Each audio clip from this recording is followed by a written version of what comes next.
It pleased Darius to set over the kingdom 120 satraps to be throughout the whole kingdom, and over them 3 high officials, of whom Daniel was one, to whom these satraps should give account, so that the king might suffer no loss. Then this Daniel became distinguished above all the other high officials and satraps, because an excellent spirit was in him, and the king planned to set him over the whole kingdom.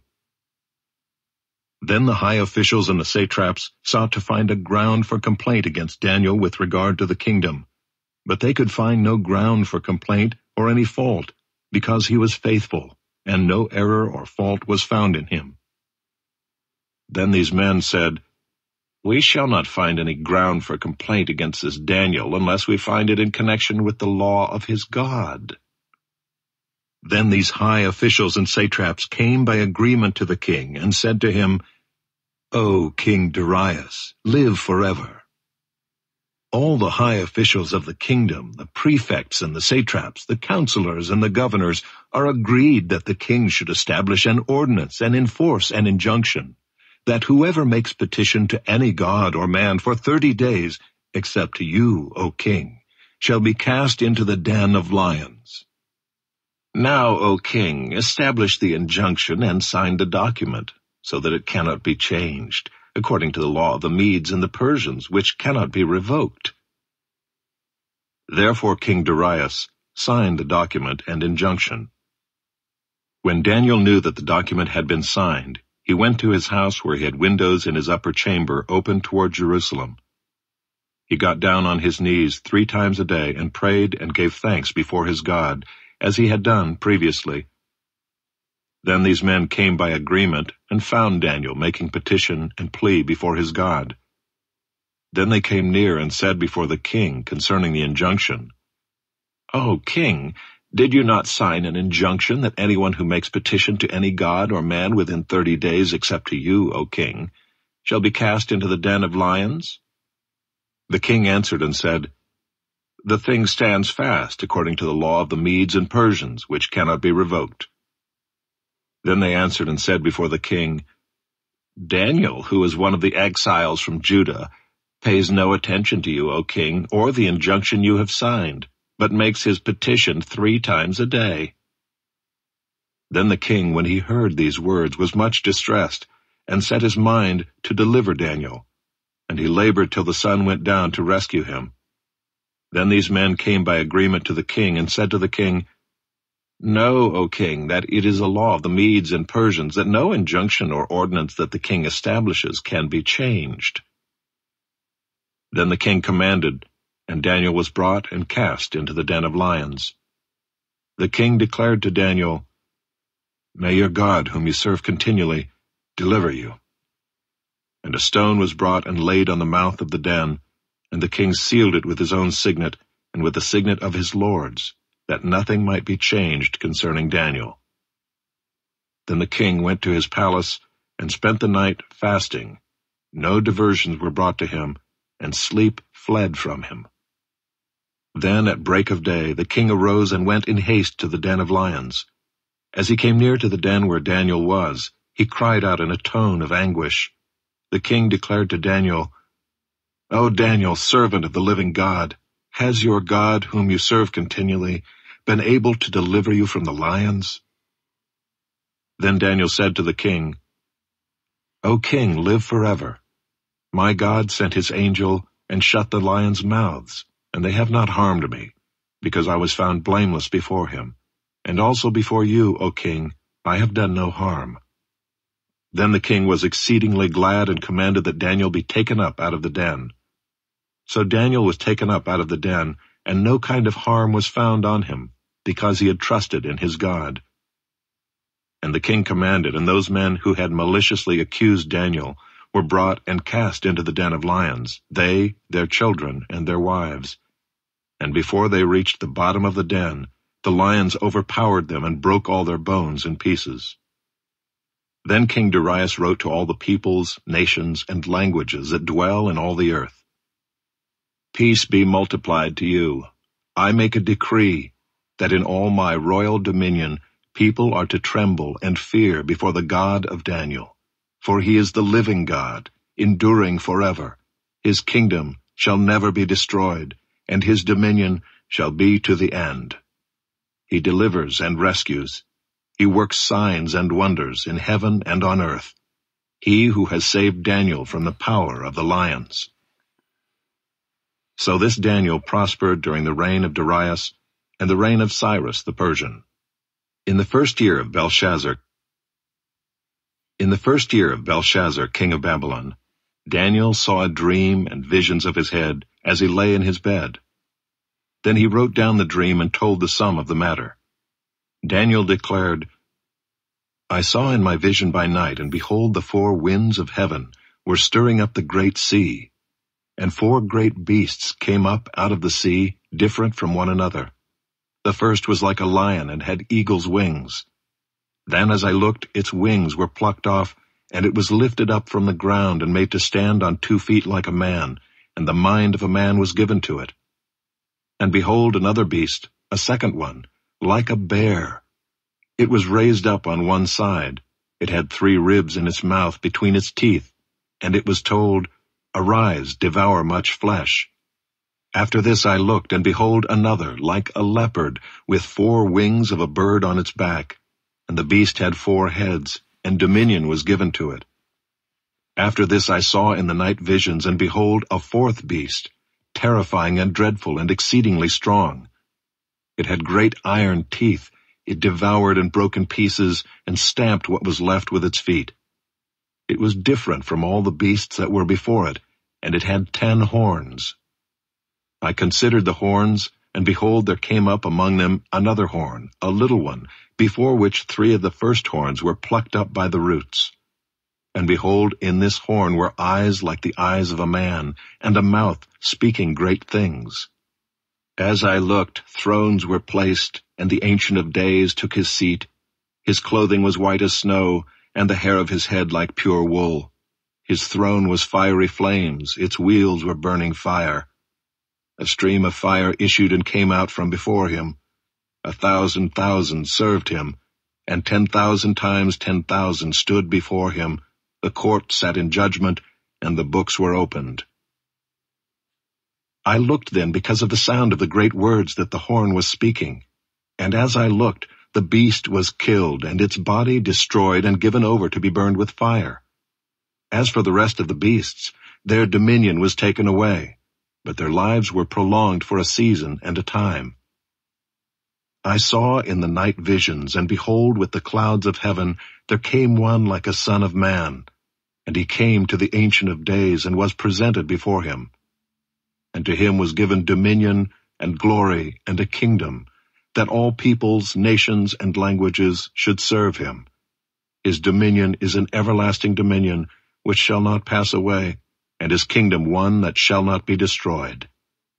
As for me, Daniel, my spirit within me was anxious, and the visions of my head alarmed me.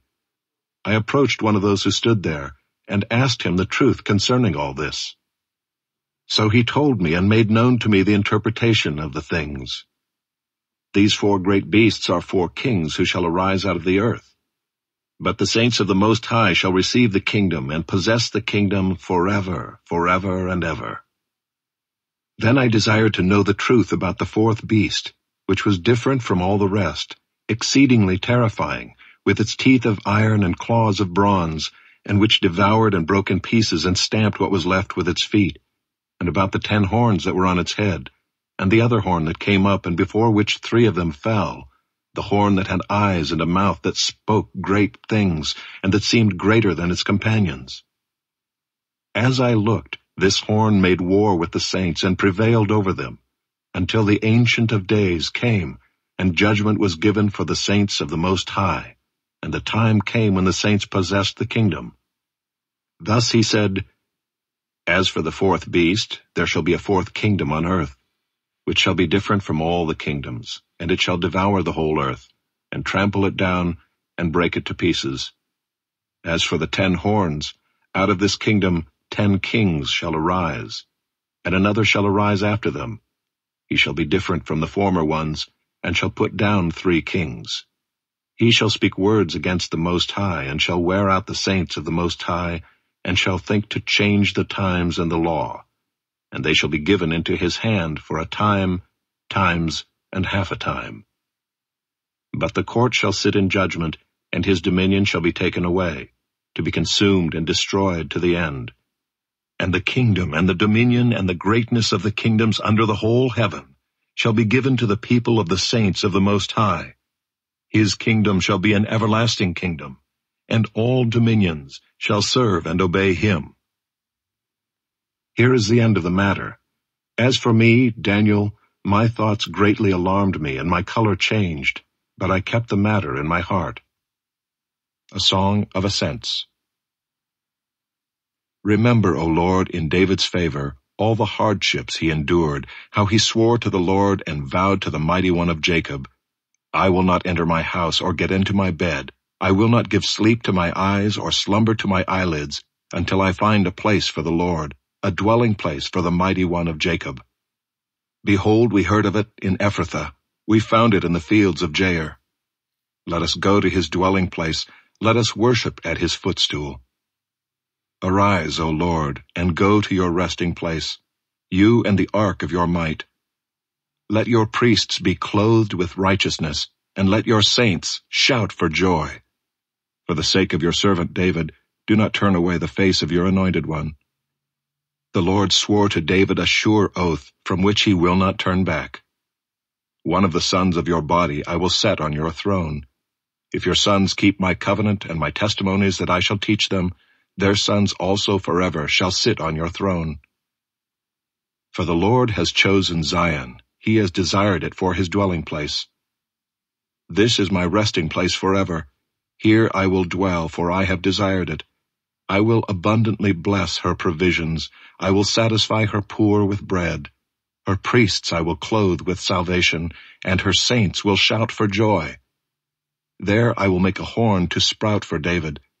I have prepared a lamp for my anointed. His enemies I will clothe with shame, but on him his crown will shine. Now faith is the assurance of things hoped for, the conviction of things not seen. For by it the people of old received their commendation. By faith we understand that the universe was created by the word of God, so that what is seen was not made out of things that are visible. By faith Abel offered to God a more acceptable sacrifice than Cain, through which he was commended as righteous, God commending him by accepting his gifts. And through his faith, though he died, he still speaks. By faith Enoch was taken up so that he should not see death, and he was not found, because God had taken him.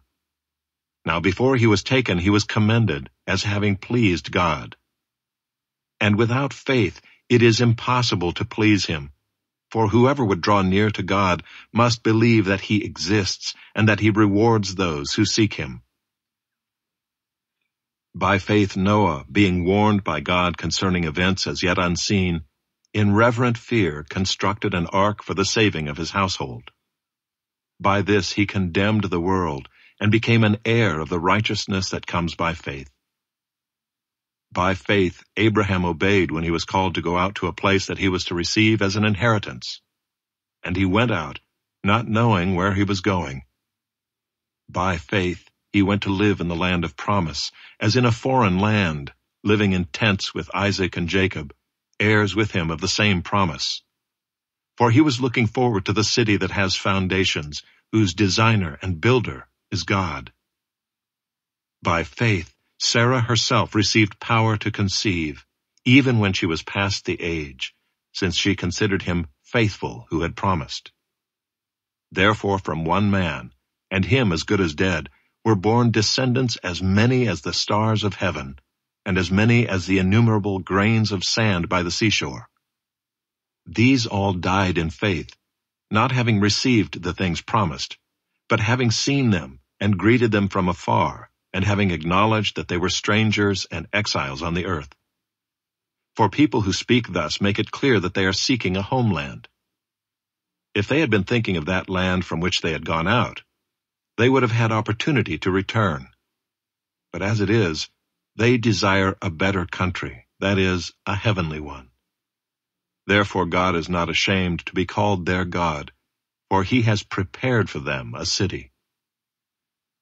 By faith Abraham, when he was tested, offered up Isaac.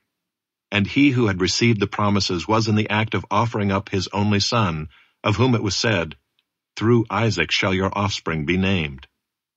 He considered that God was able even to raise him from the dead, from which, figuratively speaking, he did receive him back. By faith Isaac invoked future blessings on Jacob and Esau.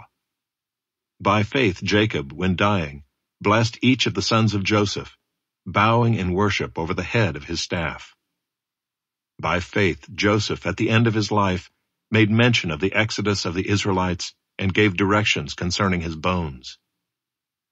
By faith Moses, when he was born, was hidden for 3 months by his parents, because they saw that the child was beautiful, and they were not afraid of the king's edict. By faith Moses, when he was grown up, refused to be called the son of Pharaoh's daughter, choosing rather to be mistreated with the people of God than to enjoy the fleeting pleasures of sin. He considered the reproach of Christ greater wealth than the treasures of Egypt, for he was looking to the reward. By faith he left Egypt, not being afraid of the anger of the king, for he endured as seeing him who is invisible. By faith he kept the Passover and sprinkled the blood, so that the destroyer of the firstborn might not touch them. By faith the people crossed the Red Sea as on dry land, but the Egyptians, when they attempted to do the same, were drowned. By faith the walls of Jericho fell down after they had been encircled for 7 days. By faith Rahab the prostitute did not perish with those who were disobedient, because she had given a friendly welcome to the spies. And what more shall I say?